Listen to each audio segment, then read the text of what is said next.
Thank you for the introduction, and thank you to Dr. Gross and all the staff of the museum for inviting me and making this possible. I'm sorry I'm speaking in English. I hope you can easily follow.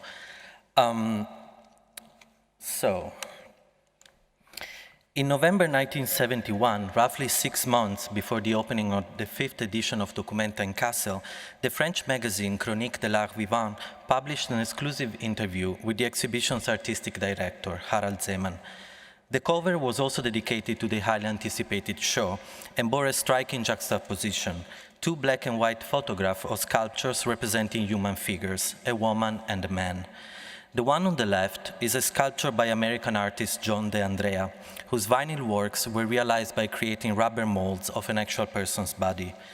The one on the right, which in the white, empty background seems to be placed closer to us, is a clay sculpture from the Rand Collection courtyard, part of 114 life-size clay statues and 108 found objects ensemble depicting an evil landlord collecting rent from poor peasants with the help of merciless mercenaries.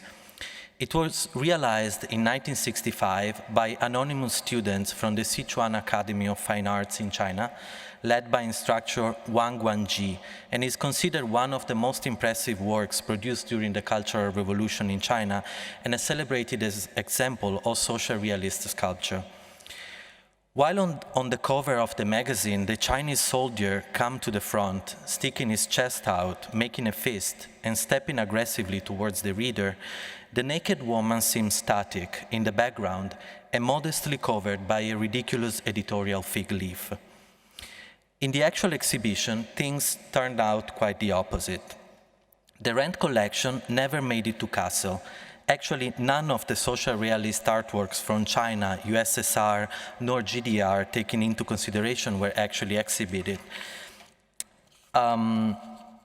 Whereas John De Andrea got center stage, and his A. Anderson and Anne Murphy, a sculpture of a male and a female models naked, embracing each other on the floor, became one of the images which circulated the most. This did not happen only, as we will see, because of difficulties in navigating the socialist bureaucratic apparatuses in those countries, and because of their relative lack of interest in participating in such an event in the West, but also because of a radical restructuring of the concept of the exhibition, which is attributable to Zeman himself. This paper will briefly go through the abrupt changes in the thematic structuring of the exhibition over the 2 years of preparation and analyze the efforts to bring social realism in Kassel. I will then bring a few case studies on how politics nevertheless informed the show, both in terms of artists' contributions and more broadly in terms of power dynamics at play, and close my remarks with the story of the reprise, more than 25 years later, of the attempt to bring the Rand collection to Europe. Documenta 5 has been extensively analyzed and historicized as a moment of rupture, both in terms of the history of Documenta and of the history of curatorial practice.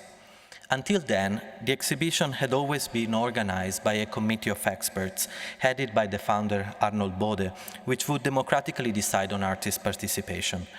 For the first time with the 5th edition, an artistic director, Zeman, was appointed. Zeman decided to work with a core team of colleagues, among whom Bason Brock and Jean-Christophe Amman will play a fundamental role, and 17 other freelance contributors, establishing a model that would become canonical for the exhibition. And in this picture, second from the left, you see Bode, and on his right, Zeman, Brock, and Amman. So, the first proposal of May 1970, written solely by Zeman, postulated the actual abolishment of the exhibition, transforming Documenta into a 100-day event featuring performances and other participatory occasions. Soon the project was dismissed, in the first place by Zeman himself, after the partly disastrous experience of mounting an exhibition based on those premises in the winter of 1970.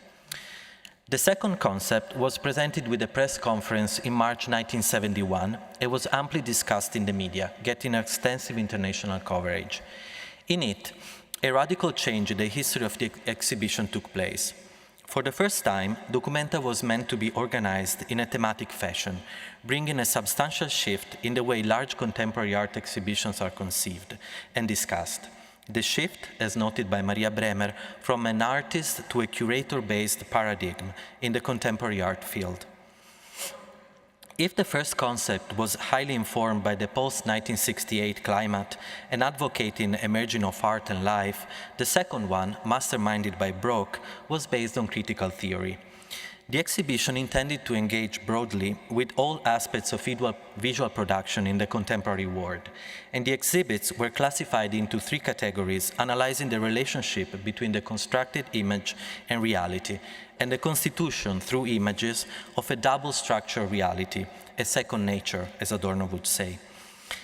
The classification, clearly informed by semiotic thought, was intended to arrange the exhibits into three groups: the reality of the representation, of the signifier, the reality of what is represented, of the signified, and the identity or non-identity of the representation and what is represented. Social realism would have fallen into the category of the reality of the representation, together with advertisement, kitsch, comics, political propaganda, and examples of how a country represents itself, for example, with flags, stamps, or banknotes. Let's now focus on the actual attempts to bring to Kassel art from the GDR, USSR, and China, and other countries beyond the Iron Curtain. In a first letter of May 1971 to the Ministry of Culture in Moscow, Zeman briefly outlines the history of the exhibition by explaining how the first one, Documenta 1, was aimed at conveying information about pre-war art to the German public, and how the other three editions became survey shows of the current trends. In his words, Documenta 5 would break with this model, and he introduced for the first time a thematic approach. He then continues by explaining how the section dedicated to the reality of the representation would greatly benefit from examples of social realism, as well as of architectural planning. This is particularly interesting as it shifts the focus from social realism to other practices that were carried on in the Soviet Union at the time.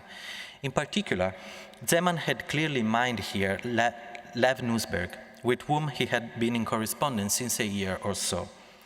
Nussberg was the founder, leader, and main promoter of the kinetic movement group Dvizhenie, founded in 1962. The group had worked with important state commissions, producing kinetic machines and street decorations in Leningrad for the celebration of the 50th anniversary of the October Revolution in 1967, and was working as well on a utopian plane, planning megastructures for cities of the future. And here we see a slide that actually Nussberg sent to Zeman, and it's a picture of an exhibition design that the group conceived in Moscow in 1970.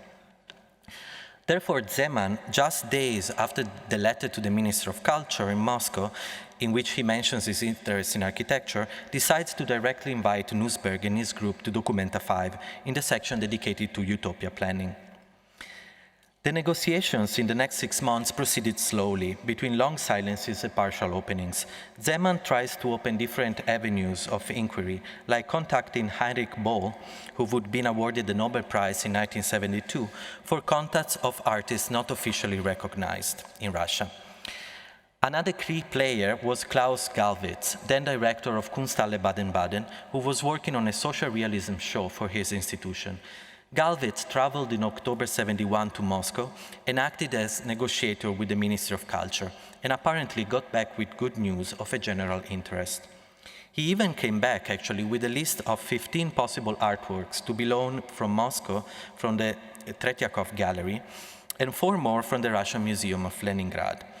Gallwitz shared the list with Zeman and also with Karl Ruhrberg, the then director of Kunsthalle Düsseldorf, who was also planning a show of social realism in Russia. This led to a phone call by the Russian ambassador in Bonn in November 1971, saying that Moscow had met Zeman's request to exhibit works of Soviet artists at Documenta. The section of the catalog devoted to social realism, though, in the Documenta 5 catalog, is empty. with only one page stating that, despite 2 years of efforts to bring to Kassel classical examples of social realism from the 1920s to the 1940s, the Ministry of Culture cancelled Russian participation without any explanation at the end of March.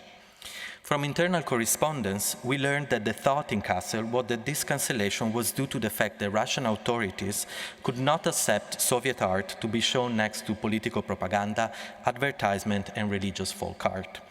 Also, the timing of the exhibition was not ideal, as negotiations for the basic treaty between the Federal Republic of Germany and the German Democratic Republic, which would be signed in December 1972, was underway. The contacts with China were from the start more difficult. Zeman first contacted the embassy in Bern. Zeman was a Swiss citizen, and he was told that the Rent collection was a national treasure and could not possibly be moved. He then tried contacting the embassy in Paris, asking permission for the realization of molds so that casts in resin could be realized in Germany. He even contacted Bayer in Leverkusen about this, but eventually permission to realize the molds was not granted. It is interesting to note how the contacts with the GDR were the last to be established, and how this seems actually to be more an idea of Karl Fritz Heise, Documenta's managing director at the time, rather than Zeman's. Heise himself wrote in fact to Klaus Gysi, with whom he had some tangential connections, only in November 1971, at the time in which the Soviet and Chinese route were not completely closed, but were moving extremely slowly. Despite some other attempts in the next few months, he never received a formal answer from the East, and this attempt also eventually failed. While these conversations were carried on, without eventually leading to much to be shown in Kassel, major shifts were occurring in terms of how the exhibition was thematically structured. Zeman, who had never been interested in the convergence of critical theory and semiotic, started championing an opposite position, putting forward concepts such as individual mythology and self-representation, which became the two sections he curated himself, together with the presentation of artist museums. These sections, originally peripheral, ended up occupying strategic positions within the two venues and completely shifted the understanding of the show. And here we have some examples from this section: Paul Tech, Paul Cotton, Vito Acconci, Ben, and Mario Merz in the Friedrichianum. The object of analysis, indeed, seemed to be no longer reality as an objective, external socio-political phenomenon, but a subjective one, hinting to an idea of the artist dangerously close to romantic aesthetics, and far from the public dimension of art making expected in those years. Bason Brock ended up only working on the Visitor School, a project that was dramatically undermined by budget issues, whereas Klaus Offen and Konrad Fischer curated another section focused on conceptual art and lighted space. This does not mean that Documenta 5 became an exhibition completely oblivious of social and political matters, but on a conceptual level, Zeman brought back a way to see the interaction between the aesthetic and the social and political fields that was much closer to the way he had always thought about the issue. The idea that art can bring change only on a personal, individual level, and that the realization of social change itself can be generated only by such a personal transformation. These thoughts, of course, directly correlate his thinking to early 20th century avant-garde, such as Dada and Surrealism, and to a thinker of that same time, such as Rudolf Steiner. This position, though, also deals with the political potential of art, but clearly in a different way, grounding it not necessarily on the interaction of art vis-à-vis society, but on a reflection on the subject and its constitution. Despite all these failed attempts, politics and social tensions percolated in the exhibition through the work of some artists. The Vietnam War, for example, was clearly referenced in the show by David Medalla and John Dagger's People's Participation Pavilion, a red wooden pavilion outside of Friedrichianum, resembling a Southeast Asian traditional house, where, after taking their shoes off, visitors would have been confronted with a live snake in a pit, Medalla's bubble machine, a portrait of Ho Chi Minh, and posters and banners with political texts. Joseph Beuys famously moved his newly founded Office for Direct Democracy through Referendum from Düsseldorf to Kassel, engaging in discussions with the public for the whole run of the show and dealing with topics such as educational reform, Christianity, the Eastern Bloc, atomic energy, race relations, women's rights, and terrorism. During the run of the show, local group of activists came together who continued representing the office and voice ideas on a local level. It is also interesting to notice a few events that kept the exhibition on October 8, the last day of the show. That day, Joseph Beuys organized a boxing match against local art student Abraham David Christian, refereed by Anatol, one of Beuys' former students in Düsseldorf. In the match, Beuys was embodying direct democracy, whereas Christian was fighting for representative government. Embodying the topics that had been heatedly discussed for 3 months, Beuys won the match after 3 rounds. For the same day, American artist James Lee Byers had invited the world's leaders, among them Queen Elizabeth, Richard Nixon, Mao, Willy Brandt, and Georges Pompidou, to come to Kassel and offer, quote, a great comment, unquote. This unrealized performance is part of what has been defined as James Lee Byers' period of question, in which he rarely made any objects at all and focused on the concept of the question as the more pure, open, and formless art form. Previously, in 1969, he had organized the World Question Center, live broadcast on Belgian TV, where a group of students sat at desks with telephones and attempted to reach people, mostly scientists, and ask them for the most relevant question. Viewers were also invited to phone in with their own questions. And we can imagine that Byers had to have in mind a similar event for Documenta, although there's not clear documentation on what he has in mind to do with these people. That, of course, did not show up. Also, on the last day of the exhibition, this picture of Zeman meeting with visitors and journalists was taken, which has now become iconic both of the show and of Zeman's persona. Sitting in a throne, surrounded by people who were there for him, the curator is undeniably the center of the composition. This would actually require another paper in itself, but it is worth just to quickly point out that another avenue of inquiry into power relations and politics in Documenta would be to analyze Zeman's own position vis-à-vis the team of collaborators he set up and the artists themselves. Zeman's supposedly authoritarian decisions and the model of thematic curating he was championing had been publicly criticized at that time by some of the press and by artists such as Robert Smithson, Daniel Buren, Robert Morris, among others, and several artists decided to withdraw their work from the exhibition. To conclude, although the presentation of social realism in Documenta did not ultimately happen, Zeman kept dreaming about presenting the Rent collection to a Western audience throughout his career. This dream resurfaced in 1998, when, while working on the Venice Biennale, of whom he was then the artistic director, Zeman traveled extensively to China and proudly presented his exhibition as the first international showcase of the new contemporary art from that country. The Rent collection became the focus of one of the most discussed artworks in that Biennale, Kai Kuo-Kiang's Venice Rent Collection Courtyard.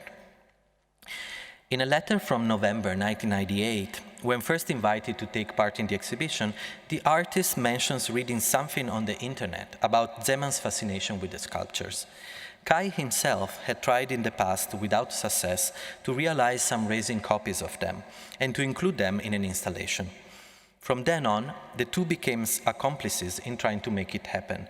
In 1999, though, the task was almost as hard as in 1972.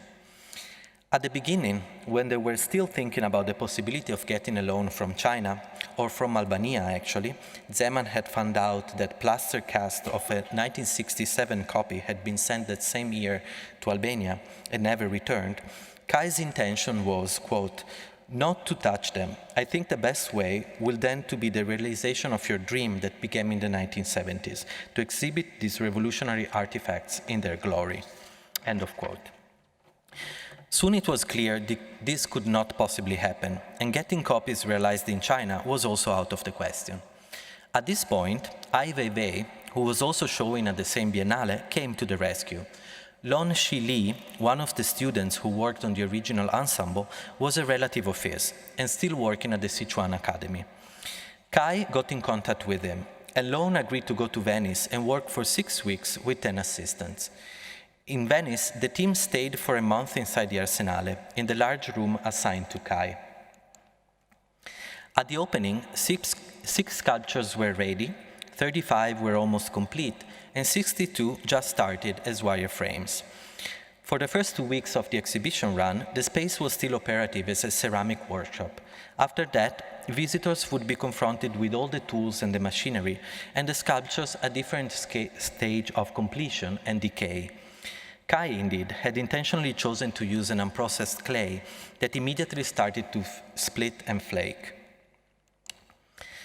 So, if Zemann's idea to bring the Rent collection to Kassel was in 1972 embedded into a discourse about representation and its different connotations on the opposite side of the Iron Curtain, Kai's appropriation of the sculptures, and of Zemann's dream to start with, adopted a clearly contemporary, postmodernist approach to art making and intentionally blurred any binary oppositions such as original and copy, craft or art, Western or Chinese, capitalist or communist. With no walls to jump, no curtains to peep through, contemporary art in the 1990s had become a global language for a global audience and a global market. Thank you.